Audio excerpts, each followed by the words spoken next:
আকাশবাণী কলকাতা। স্থানীয় সংবাদ পড়ছি ধৃতি সেন শর্মা। লোকসভা নির্বাচনের পঞ্চম দফার ভোট মিটে যাওয়ার পর শেষ দু দফার জন্য প্রচার এখন তুঙ্গে। তৃণমূল কংগ্রেস নেত্রী মুখ্যমন্ত্রী মমতা ব্যানার্জি আজ বসিরহাট ও বারাসত লোকসভায় দলীয় প্রার্থীদের সমর্থনে জনসভা করবেন। দলের সাধারণ সম্পাদক অভিষেক বন্দ্যোপাধ্যায় পুরুলিয়া, বাঁকুড়া এবং বিষ্ণুপুরে নির্বাচনী প্রচারে অংশ নিচ্ছেন। তৃণমূল কংগ্রেস নেতা রাজ্যের মন্ত্রী ফিরহাদ হাকিম মল্লিকপুর রেল স্টেশন সংলগ্ন শঙ্করপুর হাট, সন্তোষপুরের সার্ভে পার্ক ও বাঘাযতীন মোড়ে জনসভায় বক্তব্য রাখবেন। প্রবীণ বিজেপি নেতা কেন্দ্রীয় মন্ত্রী পুরুষোত্তম রূপালা এবং ত্রিপুরার মুখ্যমন্ত্রী মানিক সাহা ভোটের প্রচারে এ রাজ্যে আসছেন। তমলুকের বিজেপি প্রার্থীর সমর্থনে হলদিয়ায় এক জনসভায় ভাষণ দেবেন শ্রী রূপালা। খেজুরির আলিপুর বাজারেও জনসভা করবেন তিনি। অন্যদিকে পিংলায় রোড শো করবেন ত্রিপুরার মুখ্যমন্ত্রী। অভিনেতা মিঠুন চক্রবর্তী বিজেপি প্রার্থীর সমর্থনে আজ মেদিনীপুরের জেলা শাসকের কার্যালয়ের সামনে থেকে এক শোভাযাত্রায় অংশগ্রহণ করেন। আইএসএফ বিধায়ক নওশাদ সিদ্দিকী পূর্ব মেদিনীপুর তমলুক ও নন্দীগ্রামে জনসভায় যোগ দেবেন। সিপিআইএম এর রাজ্য সম্পাদক মোহাম্মদ সেলিমও আজ পূর্ব মেদিনীপুরের নন্দকুমারে নির্বাচনী প্রচারে অংশ নিচ্ছেন। এদিকে যাদবপুরের সিপিআইএম প্রার্থীর সমর্থনে ১০০ নম্বর ওয়ার্ডে লাগানো সমস্ত ফ্লেক্স গতকাল গভীর রাতে ছিঁড়ে ফেলে দেওয়া হয় বলে অভিযোগ। তৃণমূল কংগ্রেস আশ্রিত দুষ্কৃতীদের বিরুদ্ধেই এ ব্যাপারে আঙুল তোলা হয়েছে।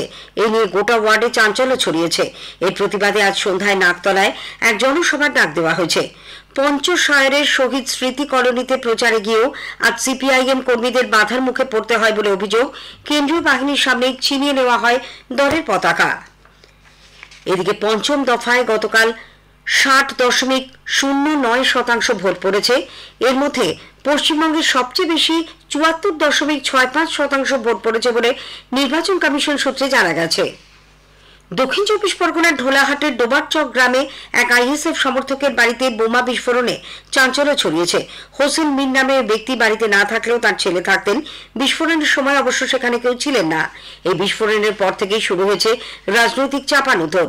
তৃণমূল কংগ্রেস বাড়ি বন্ধ থাকার সুযোগে সেখানে বোমা রেখে গেছে বলে আইএসএফ এর দাবি। শাসক দল অবশ্য অভিযোগ অস্বীকার করে ভোটের সময় বোমা মজুত করার পাল্টা অভিযোগ তুলেছে। অভিযুক্তদের আইনজীবী সময় চাওয়ায় আসানসোল সিবিআই আদালতে আজ কয়লা পাচার মামলায় চার্জ গঠন করা হয়নি। নির্ধারিত দিনে চার্জশিটে নাম থাকা ৪১ জনের মধ্যে ৩৯ জনই আজ আদালতে উপস্থিত ছিলেন। শুনানি শুরুতেই অভিযুক্তদের আইনজীবী চার্জশিটের সমস্ত নথি দেখা সম্ভব হয়নি জানিয়ে আদালতে সময় চেয়ে আবেদন জানান। সেই আবেদন মঞ্জুর করেন সিবিআই আদালতের বিচারক রাজেশ চক্রবর্তী। আগামী ৩রা জুলাই মামলার পরবর্তী শুনানির দিন ধার্য হয়েছে। সিবিআই এর তরফে অবশ্য অতিরিক্ত চার্জশিট পেশ করার কথা জানানো হয়েছে। সেই চার্জশিটে আরো কয়েকজনের নাম থাকার সম্ভাবনা। এদিকে কয়লা কারবারি রাজু ঝাকে খুনের মামলায় বর্ধমানের পঞ্চম অতিরিক্ত জেলা ও দায়রা আদালতে গতকাল চার্জ গঠন করা হয়। ঘটনায় 7 জন অভিযুক্তের মধ্যে একজন জামিনে রয়েছে। ধৃত বাকি 6 জন রয়েছে বিচার বিভাগীয় হেফাজতে। মামলাটি সাইবার তথ্যের উপর নির্ভরশীল হওয়ায় সাইবার বিশেষজ্ঞ বিভার চট্টোপাধ্যায়কে বিশেষ সরকারি আইনজীবী নিয়োগ করা হয়। 4 জন শুটারের বিরুদ্ধে খুন ও অস্ত্র আইন, খুনের চেষ্টা সহ কয়েকটি ধারায় চার্জ গঠন করা হয়েছে। অভিজিৎ সহ বাকি 3 জনের বিরুদ্ধে ষড়যন্ত্রে জড়িত থাকার ধারায় চার্জ গঠিত হয়েছে। জুন মাসের শেষের দিকে মামলার চূড়ান্ত বিচার পর্ব শুরু হবে। উল্লেখ্য, গত বছরের 1 এপ্রিল 19 নম্বর জাতীয় সড়কে পূর্ব বর্ধমানের শক্তিগড়ে দুষ্কৃতীদের গুলিতে প্রাণ হারান রাজু ঝা। দেশ জুড়ে আজ সন্ত্রাসবাদ বিরোধী দিবস পালন করা হচ্ছে। 1991 সালের আজকের দিনে প্রাক্তন প্রধানমন্ত্রী রাজীব গান্ধী চেন্নাইয়ের কাছে শ্রী পেরাম্বুদুরে এলটিটির আত্মঘাতী বোমারুর হাতে নিহত হন। এ রাজ্যেও নানা অনুষ্ঠানে প্রাক্তন প্রধানমন্ত্রীর স্মৃতি তর্পণ করা হচ্ছে। এই উপলক্ষে বহরমপুরে জেলা কংগ্রেস কার্যালয়ে আয়োজিত এক অনুষ্ঠানে রাজীব গান্ধীর মূর্তিতে মালা দিয়ে শ্রদ্ধা জানান প্রদেশ কংগ্রেস সভাপতি অধীর রঞ্জন চৌধুরী। কংগ্রেসের অন্য নেতারাও সেখানে উপস্থিত ছিলেন।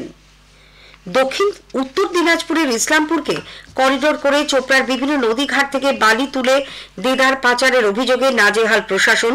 এই জন্য বালি উত্তোলন ও পরিবহনের ক্ষেত্রে জেলার ভূমি ও ভূমি সংস্কার দপ্তর রয়্যালটি ইস্যু করছে না। তারপরেও রাতের অন্ধকার নামতেই কয়েকশো ট্রাক ডাম্পার বালি পরিবহন করছে বলে অভিযোগ। সংশ্লিষ্ট দপ্তর রয়্যালটি ইস্যু না করার পরেও এত সংখ্যক গাড়ি কিভাবে চলছে তা নিয়ে প্রশ্ন উঠেছে। পশ্চিম বর্ধমানের দুর্গাপুরের পিভিসিএল মোড়ের কাছে বাসের ধাক্কায় এক স্কুটি আরোহীর মৃত্যুর ঘটনায় আজ ব্যাপক উত্তেজনা ছড়ায়। বিক্ষুব্ধ জনতা দক্ষিণবঙ্গ রাষ্ট্রীয় পরিবহন সংস্থার বাস ডিপোটি ঘিরে রাখেন। ডিপোর সামনে রাস্তা অবরোধ করা হয়। পরে কোকোভেন থানার পুলিশ গিয়ে পরিস্থিতি নিয়ন্ত্রণে আনে। 3 মাস যাবৎ জমানো টাকা ফেরত না পাওয়ায় গ্রাহকরা আজ বীরভূমের ময়ূরেশ্বর থানার পোস্ট অফিসটি বন্ধ করে দেয়।